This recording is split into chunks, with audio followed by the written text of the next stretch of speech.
ఇంటిలో ఏది ఉన్నా పర్వాలేదు, తెచ్చి నా చేతిలో వేయి అన్నారు. కట్టుకున్న బట్ట విడిస్తే కట్టుకోవడానికి బట్ట లేని దరిద్రురాలైన బ్రాహ్మణి లోపలికి వెళ్లి ఎండిపోయిన ఉసిరికాయ దొరికింది, పట్టుకొచ్చి శంకర భగవత్పాదుల చేతిలో వేసింది. శంకరుల చేతికి ఉసిరికాయ తగిలిందంటే లక్ష్మీదేవి ఆనందమగ్నురాలైపోయింది. శంకరా, నీ వంటి మహాపురుషుడి చేతిలో పడిందా ఉసిరికాయ, ఇవాళ ఆ బ్రాహ్మణికి ఉన్నటువంటి పుణ్యం అనంతమైన పుణ్యం, అందుకే బంగారు ఉసిరికలు కురిపించేస్తున్నానంది.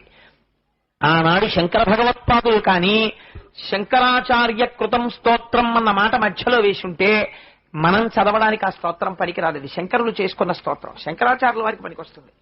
ఆయన ఎక్కడా కూడా నేనన్న మాట వేశారు. కళ్యాణమావహతు మే కమలాలయాయా మాం అన్న మాట వేశారు.